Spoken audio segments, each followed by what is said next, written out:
নমস্কার, আমি শর্মিষ্ঠা। মকর সংক্রান্তিতে অনেক পুঁঠিপুলির ভালোবাসা রইল। আমার এই ব্লগে আপনাদের সবাইকে স্বাগত। সকালবেলা চলে এসেছি রান্নাঘরে, বেরোবো পুজো করতে, কিন্তু ভুজানকে ভাবলাম একটুখানি ব্রেকফাস্ট খাইয়ে নিয়ে যাই, কারণ ওখানে খুব ভিড় হয়, তাই আস্তে আস্তে অনেকটা বেলা হয়ে যাবে। তাই ওকে একটু চিজ স্যান্ডউইচ বানিয়ে দিচ্ছি। কিন্তু কয়েকদিন ধরেই লক্ষ্য করছি যে আমি কিচেনে এলেই ও আমার পেছন পেছন চলে আসে, এবং প্রত্যেকটা যা কিছুই বানাই না কেন ওকে ওখানে দাঁড়িয়ে কিছু না কিছু বানাতে হবে ওটার সাথে। তো তাই জন্য ওর বক্তব্য হচ্ছে আমাকে চিজ স্যান্ডউইচটা বানাতে দাও। তো যাই হোক, অল্প অল্প দিচ্ছি, গ্যাস রয়েছে, প্যানও গরম, ভয়ও লাগছে, বাট ওর এত ইন্টারেস্ট রয়েছে তখন ওটাকে ডিসকারেজ করাটা উচিত নয়। তাই সাথে থেকে থেকেই ওকেও দেখাচ্ছি যে ঠিক আছে, কীভাবে চিজ স্যান্ডউইচটা বানাবি। তো ও তাতে একটু খুশি। তো তাহলে ঝটপট চিজ স্যান্ডউইচটা বানিয়ে নিয়ে আমি চলে যাব স্নান করতে। স্নান সেরে ঘরের পুজো সেরে আমরা যাব মন্দিরে। তো আমি যেখানে মন্দিরে যাব সেখানে প্যাকেটের মিষ্টি ওরা অ্যালাউ করে না। তো সেই কারণে আমি ঘরেই ঠাকুরের জন্য একটু ভোগ বানিয়ে নিয়ে যাচ্ছি। এই যে ছোট ছোট বাসনগুলো, এগুলো খুব খুব কিউট দেখতে এই বাসনগুলো। তো আমি এগুলো কিনেছিলাম শুধুমাত্রই ঠাকুরের জন্য, অল্প প্রসাদ বানানোর জন্য। তো একটু সুজির হালুয়া টাইপের বানিয়ে নিয়ে যাব। ওখানে শিব মন্দিরে ঠাকুরকে ভোগ দেব, গণেশ মন্দিরে, হনুমানজির মন্দিরেও দেব। তো যেহেতু বাইরের দোকানের প্রোডাক্ট ওরা অ্যালাউ করে না, সে দোকানে যে কোনো মিষ্টি হোক না কেন ওরা সেটা দেয় না ঠাকুরকে ভোগে। ফুল দিতে পারবেন, কিন্তু ঘরের বানানো আপনি সব কিছু দিতে পারবেন, কিন্তু দোকানের কোনো মিষ্টি অ্যালাউ নয়। তো সেই কারণেই ভাবলাম যে ঠিক আছে, এবারে ঘরে বানিয়ে নিয়ে যাই। আগে জানতাম না, এর আগের বারে যখন গেছিলাম তখনই জানলাম ব্যাপারটা। আগের বারে আমি লাড্ডু নিয়ে গেছিলাম কিনে, কিন্তু তখন ওরা ভোগ দিতে দেয়নি। তো এবারে সেই জন্য ঘরেই আমি একটু সুজির হালুয়া বানিয়ে নিয়ে যাচ্ছি। তো এখানে সব কিছুই প্যাকেট থেকেই দিচ্ছি, কারণ একদম ফ্রেশলি প্যাকেট থেকে কেটেই বার করেছি। কোনো কিছু মানে স্টোর করা বা রাখা সেরকমভাবে নয়। কারণ অনেক সময় অনেক জিনিস রাখা থাকতে থাকতে কী হয়, যখন আমরা রান্না করি বা মানে একটু মাছ মাংসের হাত লেগে যায় বা ছোঁয়া, মানে অনেকেরই এইরকম একটা ব্যাপার থাকে। তো জাস্ট যেহেতু মন্দিরে যাচ্ছি সকাল থেকে, তো সেই কারণে ভাবলাম যে একটু ভালো করে একদম ফ্রেশলি এটাকে বানিয়ে নিয়ে যাই। তো যাই হোক, একটুখানি সময় লাগবে।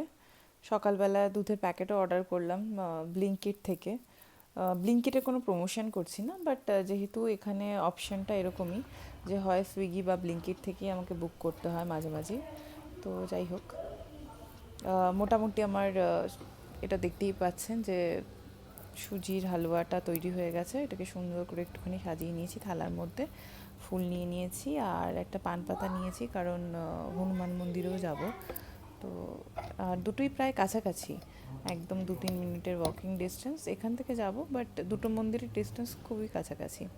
তো যাই হোক, আমার প্রসাদ রেডি হয়ে গেছে। এবারে আমি তাড়াতাড়ি করে রেডি হয়ে নিয়ে বেরিয়ে পড়ি, আর আস্তে আস্তে অনেকটা বেলা হয়ে যাবে।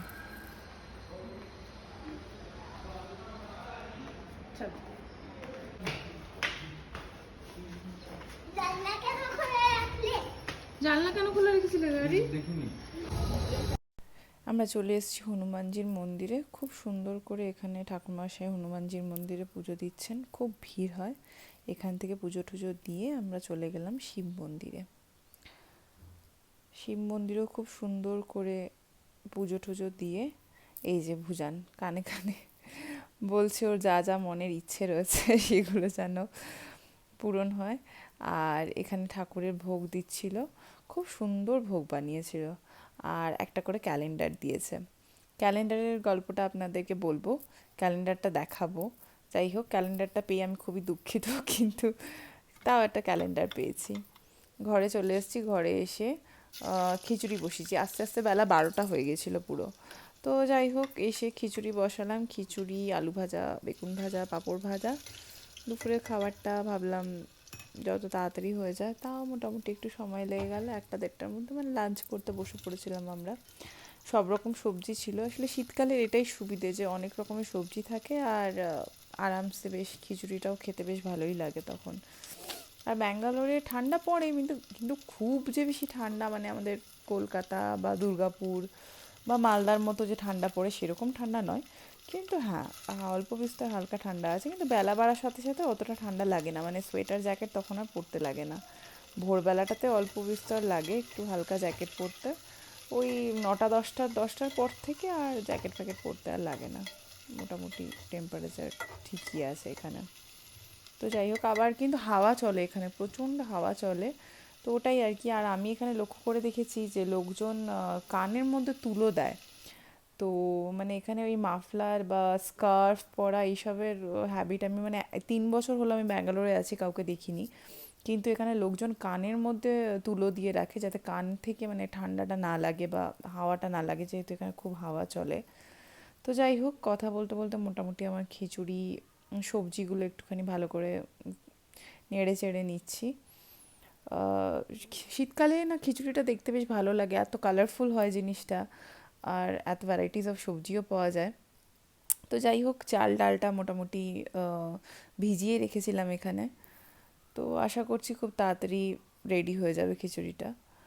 তো যেটা বলছিলাম ক্যালেন্ডারের কথাটা, তো একটা ক্যালেন্ডার পেয়েছি, তো ওরা অ্যাজ এ ফ্যামিলি ওরা ক্যালেন্ডার দিচ্ছিল শিব মন্দির থেকে। তো হঠাৎ করে ক্যালেন্ডারটা পেয়ে তো খুব খুশি, বছরের শুরুতে একটা ক্যালেন্ডারের অপেক্ষা করি। প্রত্যেক বছর স্বাগতমকে বলি যে তোমাদের অফিসকে একটা ক্যালেন্ডার দিলো না। তো যাই হোক, ওদের অফিস থেকেও দেয়, টেবিল ক্যালেন্ডার দেয়। কিন্তু ঘরে এসে যখন ক্যালেন্ডারটা খুললাম তখন দেখে অবাক যে এ কী, কী করে কি বুঝবো। তো ক্যালেন্ডারটা আপনাদেরকেও দেখাবো, অপেক্ষা করুন, আমি খিচুড়িটা রান্না সেরেই আপনাদেরকে ক্যালেন্ডারটা দেখাবো। তো যাই হোক, এবার চাল ডাল মোটামুটি সব দিয়ে দিয়েছি। খিচুড়িটা হতে হতেই ওদিকটাতে আলু কেটে রেখে দিয়েছি রেডি করে, বেগুনটাও কেটে রেখে দিয়েছি, যে আলু ভাজা হবে একটু পোস্ত ছিটিয়ে, আর বেগুন ভাজা হবে। তো দুপুরের রান্নাটা, যেদিনকে পুজো টুজো থাকে সেদিনকে আমাদের মোটামুটি খিচুড়ি দিয়েই হয়ে যায়। আর ভেবেছিলাম খিচুড়ির সাথে একটুখানি লাবড়া করব, কিন্তু আর সময় হলো না। তো ভাবলাম যে ঠিক আছে, বেলা হয়ে যাবে। আর আমার ব্যাপারটা হচ্ছে যে একটুখানি টাইমলি খাওয়ার হ্যাবিট। তো সেই কারণে টাইম পেরিয়ে গেলে একটু অসুবিধা হয়ে যায়। সেই কারণে যেটা হলো টাইমের মধ্যে সেটাকে ঝটপট রেডি করে দিলাম।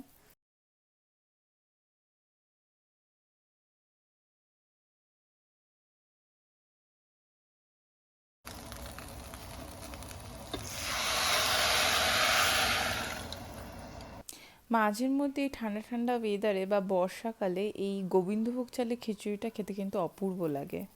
তো যাই হোক, আমার খিচুড়িটা মোটামুটি হওয়ার প্রসেসে চলছে, আর ওদিকে আমি একটুখানি আলু ভাজা বসিয়ে দিয়েছি।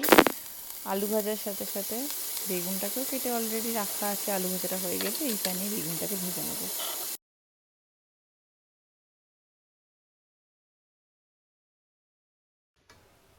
আমার রান্না প্রায় মোটামুটি হয়ে এসছে, খিচুড়ি অলমোস্ট রেডি, বেগুনটা ওই যে সাইডে কাটা রয়েছে, আলু ভাজাটা হয়ে গেলেই বেগুন ভাজাটাকে এখানে বসিয়ে দেবো। এবারে চলুন আপনাদেরকে একটুখানি ক্যালেন্ডারটা দেখাই, কেন ক্যালেন্ডারটা হাতে পেয়ে খুশি হওয়া সত্ত্বেও দুঃখিত হয়ে গেলাম। এই যে ক্যালেন্ডার, সব কিছু কান্নাডা ভাষায় লেখা আছে। এই যে এইটা থেকে তো আমি কিছু বুঝেই উঠতে পারছি না দিনক্ষণ কি দিয়েছে, সময়টা খালি বোঝা যাচ্ছে।